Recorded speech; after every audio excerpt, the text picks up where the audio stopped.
जय माता दी। ओम नमः शिवाय। प्रिय भक्तगणों, हिंदू धर्म में सभी पूर्णिमा तिथि में से माघ महीने की पूर्णिमा का विशेष महत्व है। इस दिन गंगा स्नान करना बेहद शुभ माना जाता है। ऐसी मान्यता है कि इस दिन सभी देवता पवित्र नदियों में निवास करते हैं। ऐसे में आइए माघ पूर्णिमा के दिन सुनने वाली व्रत कथा जाने। शनिवार 25 फरवरी 2024 को माघ मास की पूर्णिमा है। हिंदू पंचांग के अनुसार यह माघ मास की अंतिम तिथि है। अगले दिन यानी 25 फरवरी से फाल्गुन मास शुरू हो जाएगा। इस पूर्णिमा को माघी पूर्णिमा कहा जाता है। ज्योतिषाचार्यों के अनुसार माघी पूर्णिमा पर पवित्र नदियों में स्नान करने की परंपरा पुराने वक्त से चली आ रही है। ऐसे में आज हम बताने वाले हैं माघी पूर्णिमा की पौराणिक व्रत कथा। ब्रह्मवैवर्त पुराण में भी ये बताया गया है कि पूर्णिमा के दिन श्री हरि विष्णु जी पवित्र नदियों में निवास करते हैं। ऐसे में अगर आप पूरे माघ महीने के दौरान नदी में स्नान नहीं कर पाए हैं तो माघ पूर्णिमा पर जरूर स्नान करें।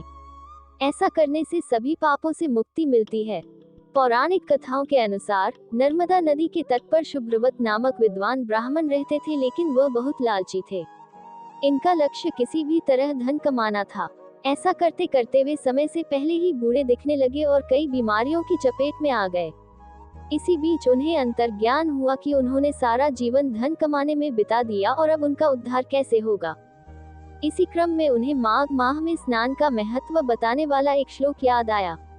इसके बाद स्नान का संकल्प लेकर ब्राह्मण नर्मदा नदी में स्नान करने लगे। करीब 9 दिनों तक स्नान करने पर उनकी तबीयत और ज्यादा खराब होने लगी। तबीयत बिगड़ने से उनकी मृत्यु का समय आ गया। वे सोच रहे थे कि जीवन में कोई सत्कार न करने के कारण उन्हें नरक का दुख भोगना पड़ेगा, लेकिन वास्तव में केवल 9 दिनों तक माघ मास में स्नान करने के कारण उन्हें मोक्ष की प्राप्ति हुई।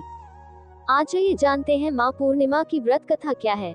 एक अन्य पौराणिक कथा के अनुसार कांतिकांग में धनेश्वर नाम का ब्राह्मण निवास करता था। वह अपना जीवन निर्वाह दान पर करता था। ब्राह्मण और उसकी पत्नी की कोई संतान नहीं थी। एक दिन उसकी पत्नी नगर में भिक्षा मांगने गई, लेकिन सभी ने उसे बांझ कहकर भिक्षा देने से इनकार कर दिया। तब किसी ने ब्राह्मण की पत्नी से 16 दिन तक काली मां की पूजा करने को कहा और उसके कहने पर ब्राह्मण दंपत्ति ने ऐसा ही किया।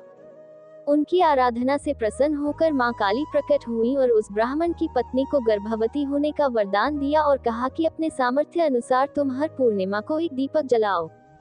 इस तरह हर पूर्णिमा के दिन एक दीपक बढ़ाती जाना जब तक कम से कम 32 दीपक न हो जाएं।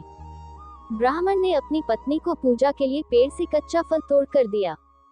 उसकी पत्नी ने पूजा की और फलस्वरूप वह गर्भवती हो गई। वह प्रत्येक पूर्णिमा को मां काली के कहे अनुसार दीपक जलाती रही। मां काली की कृपा से उसके घर में एक पुत्र ने जन्म लिया, जिसका नाम देवदास रखा गया। देवदास जब बड़ा हुआ तो उसे अपने मामा के साथ पढ़ने के लिए काशी भेजा गया।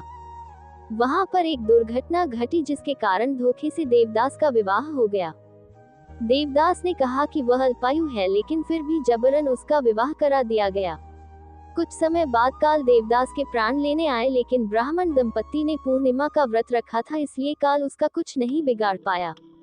तभी से कहा जाता है कि पूर्णिमा के दिन व्रत करने से सभी संकटों से मुक्ति मिलती है और मनोकामनाएं पूरी होती हैं। तो बोलिए काली माता की जय। आज की आपको यह वीडियो कैसी लगी? अगर वीडियो अच्छी लगी हो तो वीडियो को लाइक, शेयर और चैनल को सब्सक्राइब कर कमेंट में जय हरि विष्णु लिख दीजिएगा। धन्यवाद।